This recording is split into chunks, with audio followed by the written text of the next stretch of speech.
All right, if you're an Iron Maiden fan, I think you're going to really enjoy this video. I'm Robert John Hadfield. I'm Gary Casella. And what we have here for you today is an article that was written, basically this was in 1982. This was not long, like a couple of months after The Number of the Beast came out, which is the album we're looking at right here. And by the way, this is the actual one that I bought from the store. when I was a kid. That's awesome. And I don't know if I ever told you the story before, but it was, I needed to go mow the grass, and I told my mom's like, "We mow the grass." And I said, "Will you buy me a record if I go mow the grass?" And she says, "Okay." So we went to Sound Warehouse afterwards, after I mowed the grass, and I knew exactly what I wanted. And I marched over and I picked it up, and she goes, "That one?" Right.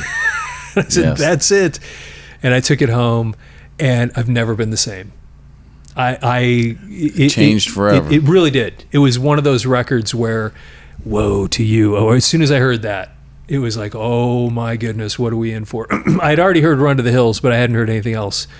And it was so menacing. awesome. Yeah, game changer. Yes, yeah. The menacing characters, I mean, the whole thing. And then I've been a fan of Iron Maiden ever since. And then we kind of learn at that point that there was, a singer before Bruce Dickinson, and we were figuring all those things out back in the early 80s. We were, all this stuff was new. So the Hit Parade or Cream and all those magazines, word of mouth with your friends. As you're, that's how I learned about Iron Maidens. We had, their marketing, was, all over. Yeah. Who didn't have an Iron Maiden shirt? Because of Eddie. It was like one of the most brilliant things, having this character that just kind of follows them through their career. Right. And then every picture that he's ever in is just cool. And then it just made it that much more interesting. Again, menacing, perfect for what was I, 13, 14 at the time? It's perfect. Perfect stuff.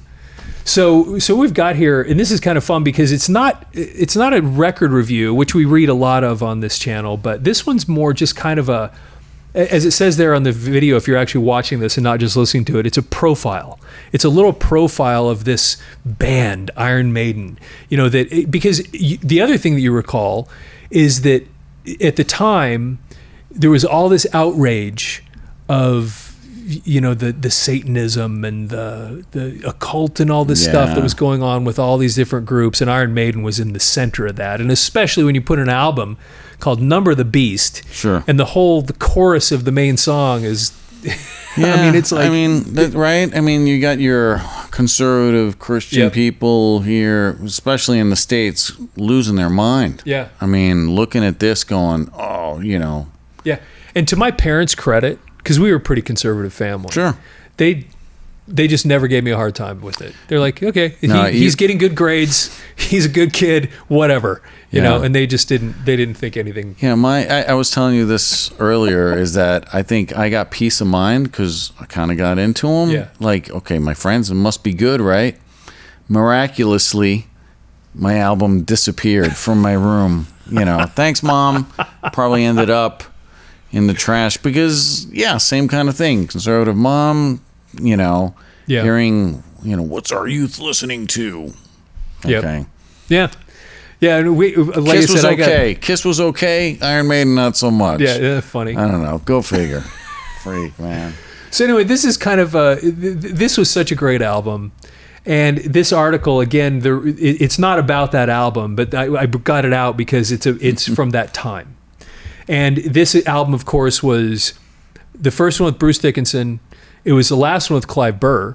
Clive Burr would leave after this, and Nico McBrain would then replace him, who just recently retired. And if you listen to Bruce Dickinson's book, he talks about Clive listening or leaving, and he basically said that when your bassist and your drummer are not getting along, it's not going to... And when your bassist is the one in charge of the band... Pretty much. He's calling the shots. Yeah, it's not going to last long, and it didn't. And so then, and Nico ended up being such a great addition to the group. Yeah, he's great. So anyway, so here we go. Iron Maiden, heavy, certainly, but not evil. You have your Jackson Browns, who combine their music with an anti-nuclear stance. You have your Squeezes, who make rock music that is articulately crafted and refined. You have your Clashes, who take up one political cause after another in the name of good music. And then you have your Iron Maidens. Causes? You've got to be kidding. Craftsmanship? Don't make me laugh. Anti-nukes? Give them a break. Although, they would have 2 Minutes to Midnight, Right. hot on the heels, a little bit later after this one, that did have a little bit of a thing there. Okay.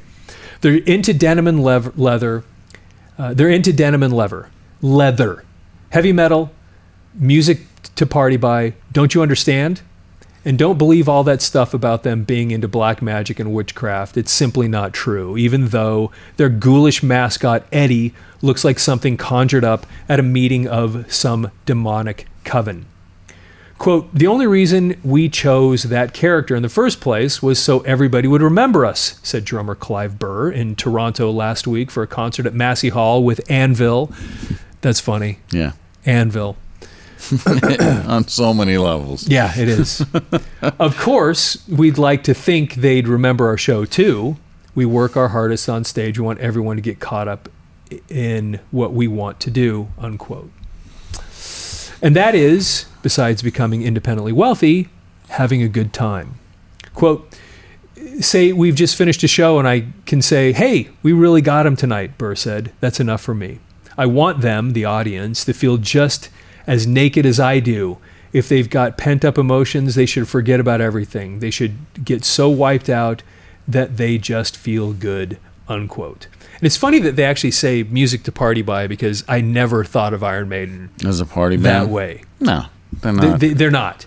I mean, that's They're just not singing Fight for Your Right to Party. Right, that's exactly right. And they're not, and even though they toured with Kiss, there's no rock and roll night party every day at all. No, it's a different vibe for sure. Yeah. His is not a new philosophy, but it is a tried and true one. Deep Purple and Led Zeppelin, two bands that Iron Maiden would love to emulate, had it. And look what kind of lasting reputation they've enjoyed. Quote, I'm not naive enough to think we could outdo them, he said. I don't think there'll ever be another time like that.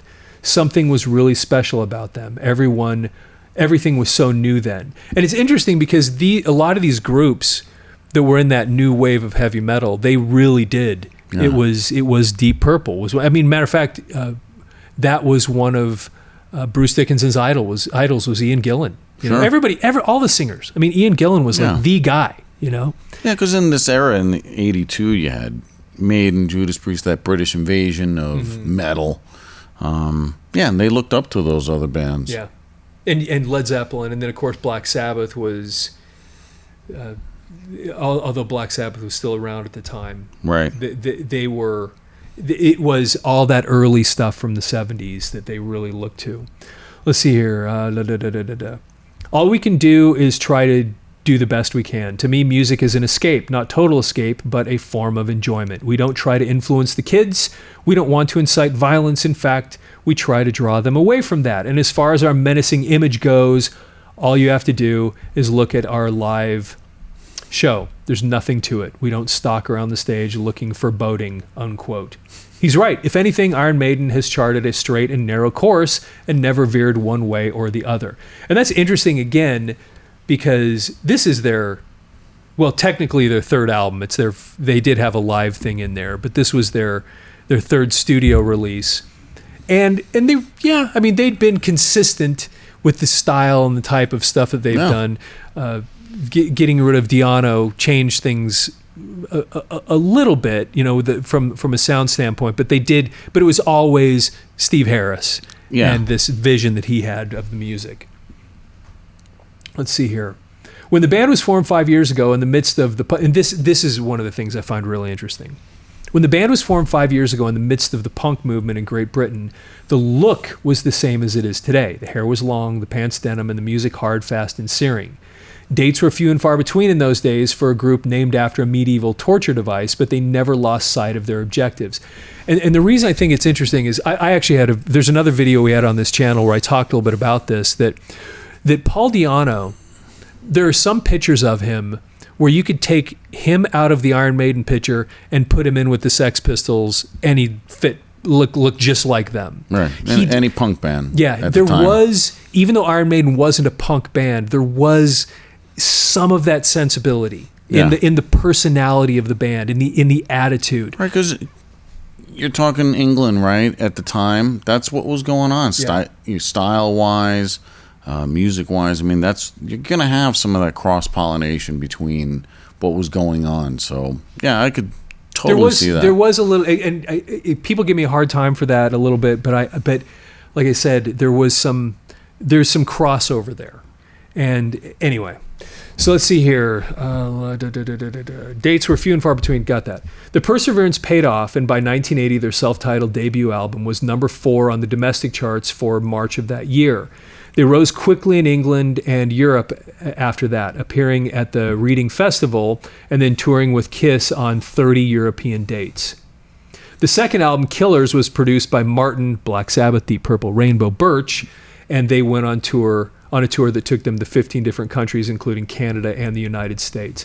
And of course, Martin Birch also produced this. He was that guy was an absolute legend, and it's what's so interesting to me.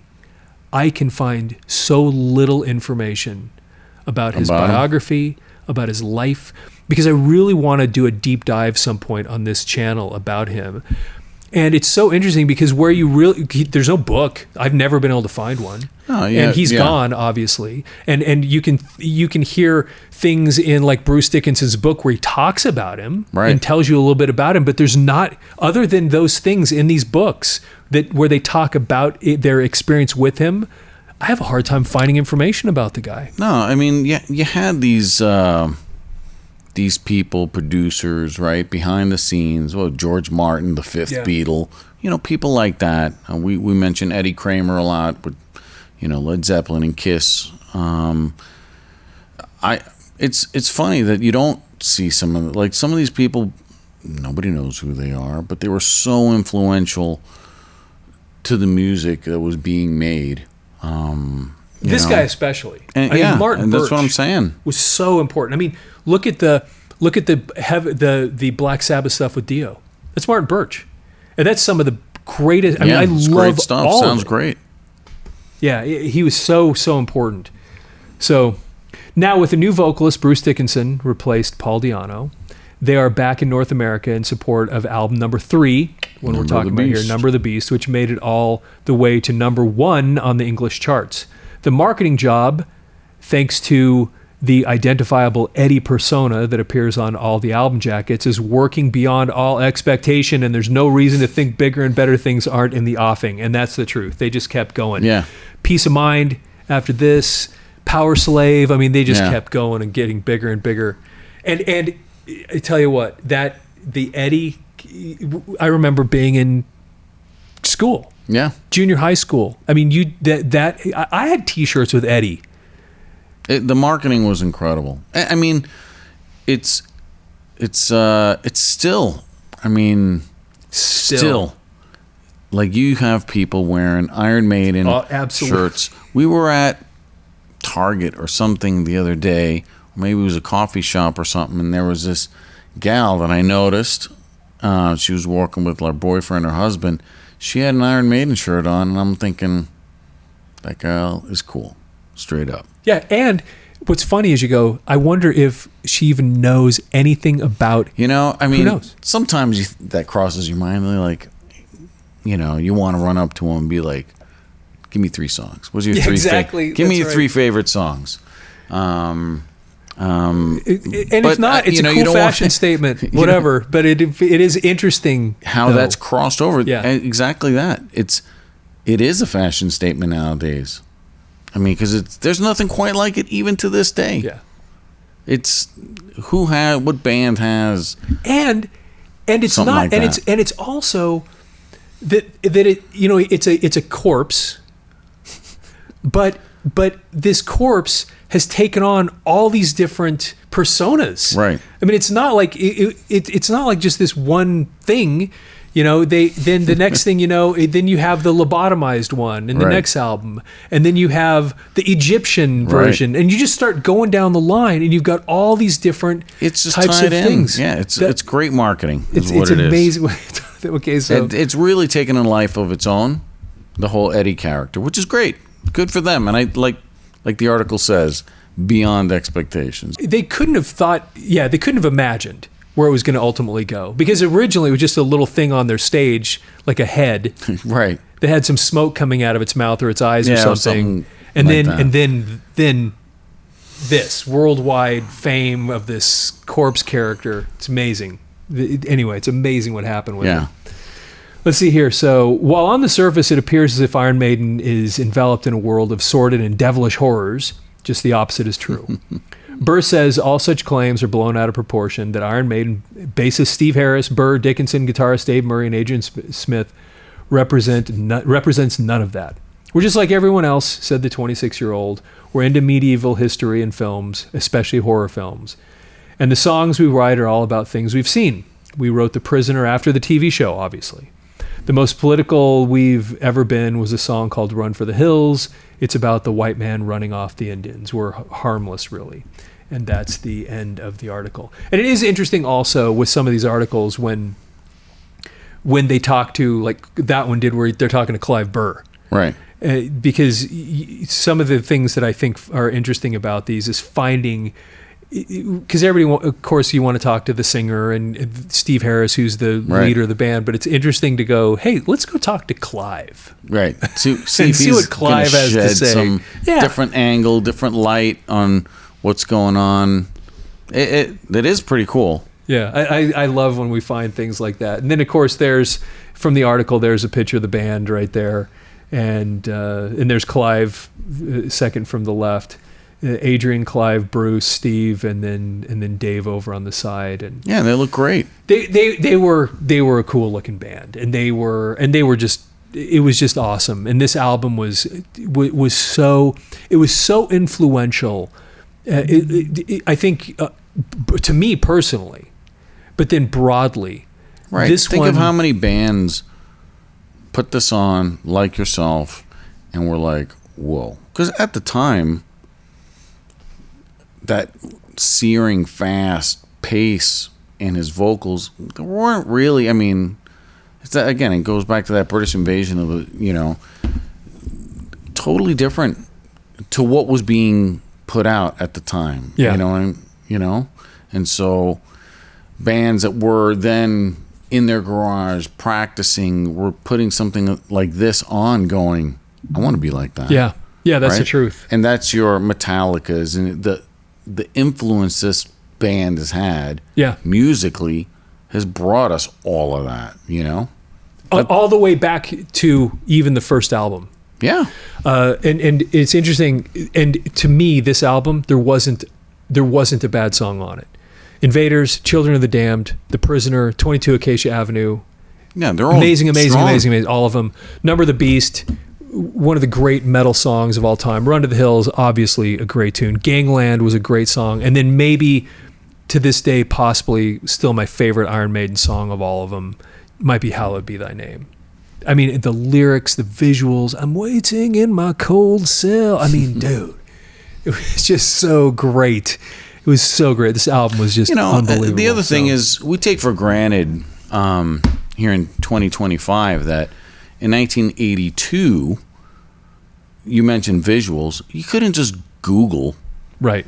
What is this song about or whatever. I mean, you're listening to it with your, foamy headphones maybe, and you're going, and you're just sinking in every note, every word, right? I mean, how many of you just would do that? I mean, there was no PlayStation or, Xbox. I mean, Pong. Yeah. Pong. Yeah, that's right. My choices are Pong, or I can listen to music. Or Iron Maiden. I think I'm doing music. Hey, Pong so those of you that are watching this, I'd love to hear your feedback on this album in particular. Did any of this from the article resonate with you? How did this album impact you when you first heard it, when you first saw it? And I have one other prize to show you that's still in here. Check that out, you can order all your favorite Iron Maiden stuff right there. You've got the wristband kind of thing, T-shirt, cool. sweatshirt, ladies top, baseball jersey, baseball cap. Yeah, the marketing of the 80s, right? Yeah, and it's interesting because they had toured with Kiss, and it makes you wonder. With the crossover influence? If there was a little bit of, you know what? Every time you buy a Kiss album, there's order forms to buy stuff. And because there was. Buy a Kiss album, this was in it. Yeah, every or time. something. And Yeah, you can for order sure. Kiss stuff. And it was just interesting when I got this, because this was what was, I still have this, obviously, but you could just order all the merch, the Iron Maiden merch at the time. So, and it's all Eddie, official Eddie merchandise. Right. So did you get any official Eddie merchandise? And how did this album specifically, how did this impact you? What was this? Did it resonate with you the same way that it resonated with me? And if you're, because a lot of people that watch this are, you know, around our age. Yeah. But where did you get introduced to them? Was it before this? Was it after this? And then what kind of impact did this band, since we're just reading about this profile, this band have on you? Absolutely. And we were talking about this as well, as, you know, not only fashion, right?